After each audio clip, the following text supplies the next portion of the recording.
Let's rewind to my first day at the company back in 2022. It feels like a lifetime ago now, but the memories are still so vivid. I remember the mix of emotions swirling inside me, excitement, anticipation, and a healthy dose of nervousness. I walked into that shiny modern office lobby, nerves buzzing like a live wire. The glass doors seemed to reflect my own apprehension back at me. It felt like I'd landed on a movie set without a script, completely unprepared for the scene about to unfold. The sheer scale of the place was overwhelming. Everyone moved with such purpose and confidence, a silent language of knowing exactly where they were going and what they were doing. Meanwhile, I was just trying to figure out the coffee machine, a seemingly insurmountable task at the time. I remember staring blankly at all the buttons, praying I wouldn't accidentally trigger some kind of office-wide alarm. My main goal was simple: don't mess up, just blend in, appear competent, even if I was far from feeling it. My manager Sarah, a friendly and energetic woman, gave me a whirlwind tour of the office. She showed me the server room, a mysterious place humming with technology, the emergency exits, vital information I hoped I wouldn't need. And most importantly, she pointed out the break room and the location of the good snacks. Priorities, right? Then, she handed me a stack of training manuals thicker than a phone book. It felt like I was being handed the keys to a secret kingdom, or maybe just a very complicated filing system. My first week was a blur of reading policies, deciphering jargon, and trying to remember everyone's names. I spent hours learning new software, navigating complex project files, and trying to absorb years of project histories in a matter of days. My initial tasks were simple, entry-level assignments designed to ease me into the workflow. It was a lot of data entry, meticulously organizing digital and physical files. Essentially, the jobs no one else wanted, the tasks that kept the office humming but rarely earned any glory. But it gave me a valuable chance to observe the inner workings of the company. I watched how people interacted with each other, the dynamics of the teams, the subtle cues in their communication. I learned who the go-to problem solvers were, the people everyone turned to when things went wrong, and I started to understand the unwritten rules of the office culture. Every evening my brain felt completely scrambled, overloaded with new information and experiences. I replayed conversations in my head, analyzing every word, wondering if I sounded clueless or if I had said something wrong. There was a significant gap between who I wanted to be, confident, capable, a valuable asset to the team, and who I felt like I was, the nervous new guy, constantly second-guessing himself. But beneath the anxiety and self-doubt there was a spark of excitement, a flicker of hope.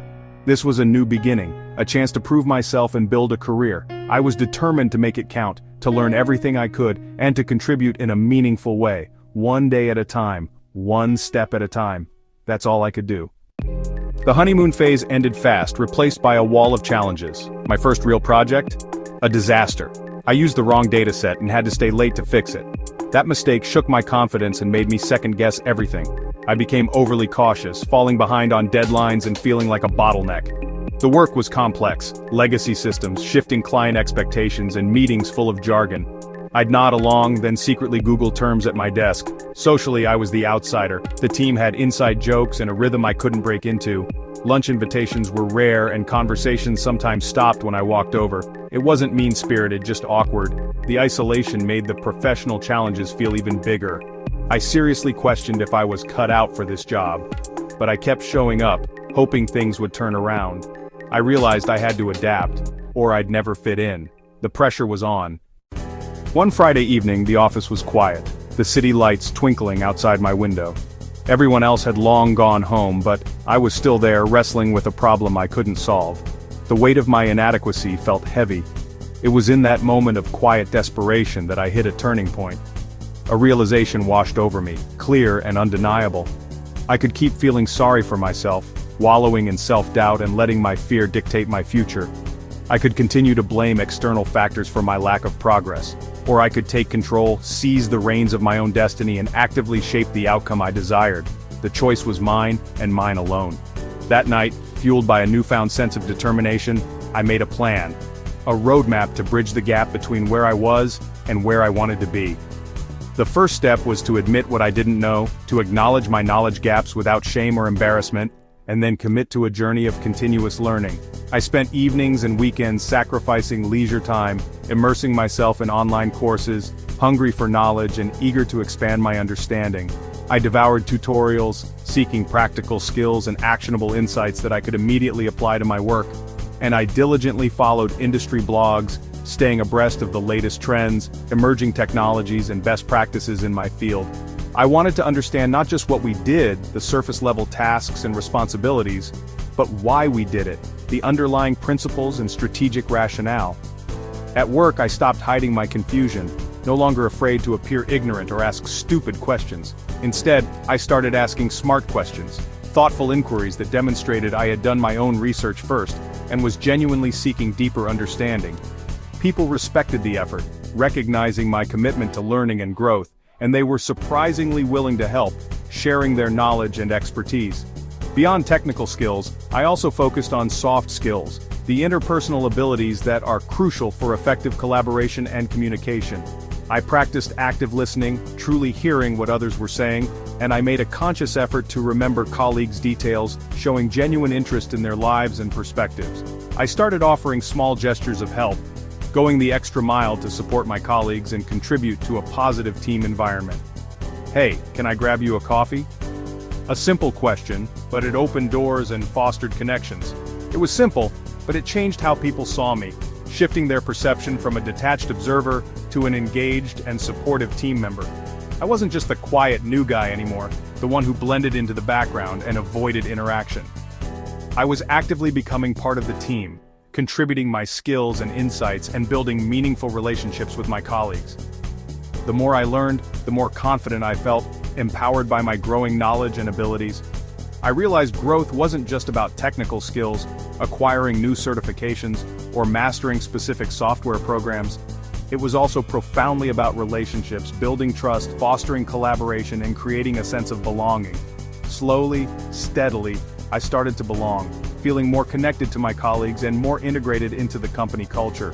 The effort was paying off, not just in terms of my own personal growth, but also in the positive impact I was having on the team and the organization.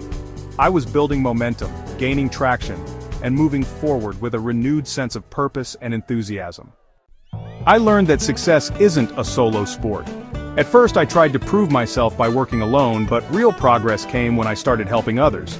If I finished early, I'd offer to proofread or help with spreadsheets. I celebrated teammates' wins and recognized their hard work. This built camaraderie, and soon I was included in conversations and lunch invites. Mark, a senior designer, became my mentor after I nervously asked for his guidance. He taught me how to think about problems, not just solve them. His stories of early mistakes made me feel less alone. Building relationships paid off, people helped me, and my name came up for new projects. I learned that being reliable and supportive earns trust. Trust is the foundation of teamwork and opportunity. Genuine connections matter more than networking for personal gain. After a year, Sarah called me in, this time with good news. She'd noticed my progress and wanted me to lead a project redesigning our team's internal resource portal. I started by listening, interviewing every teammate about their pain points and needs. Their feedback became our roadmap. There were technical snags and disagreements, but I stayed calm and facilitated discussions. I focused on common goals and kept everyone updated. Launch day was a milestone. The feedback was overwhelmingly positive. Teammates told me how much easier their work was. Sarah sent a team-wide email praising my leadership. That was my aha moment. I wasn't just the new guy anymore. I could lead, deliver results, and make a real impact. The project changed how others saw me, and how I saw myself. I was ready for bigger challenges. I'd earned my place. The portal project unlocked a new level of trust from Sarah and senior leadership. My tasks shifted from execution to strategy.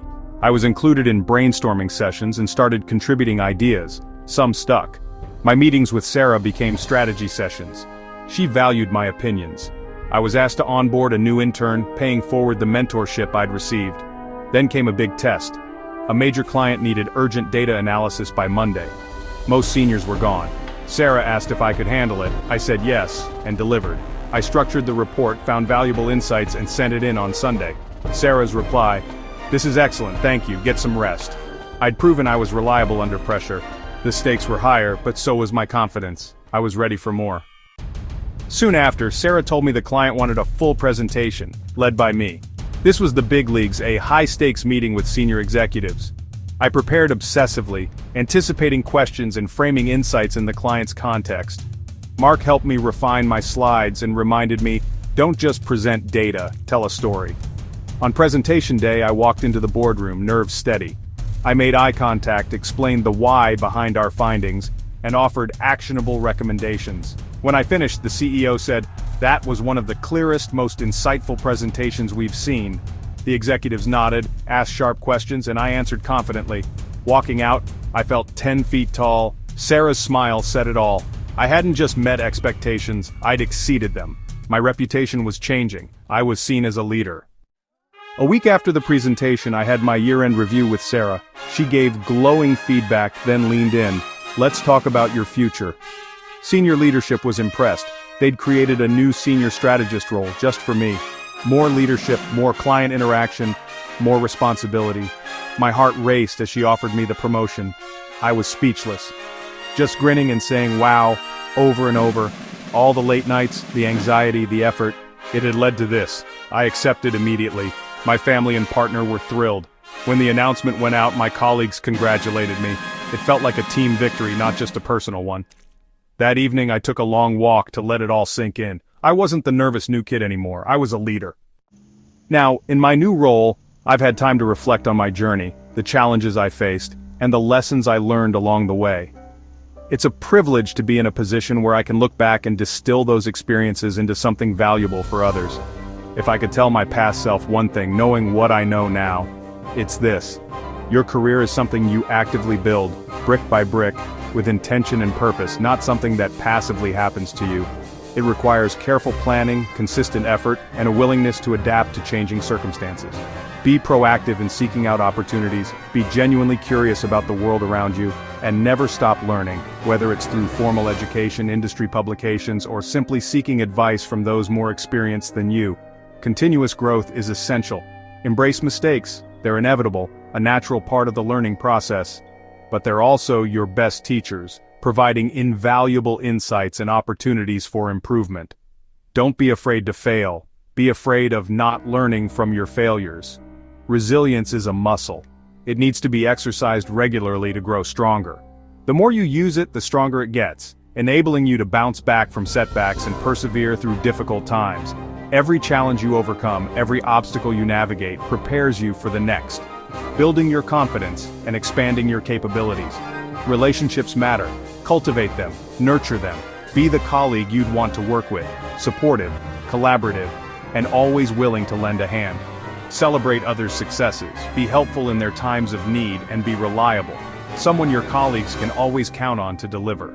Technical skills open doors, providing you with the tools you need to succeed, but people skills make you a leader, enabling you to inspire, motivate, and guide others towards a common goal.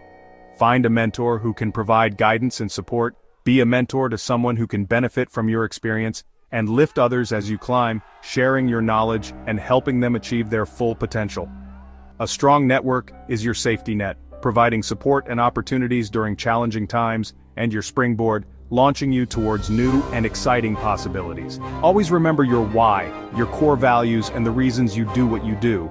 It'll keep you going on tough days, providing you with the motivation and resilience to overcome any obstacle. For me, it was solving interesting problems, the kind that challenged my intellect and pushed me to think creatively, and being part of a great team, surrounded by talented and supportive individuals who shared my passion and commitment.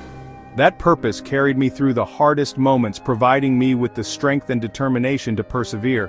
The climb is tough, demanding sacrifice, dedication, and unwavering commitment, but the view from the top, the sense of accomplishment and fulfillment, is worth it. And I'm just getting started, eager to embrace new challenges and continue learning and growing. The journey is far from over.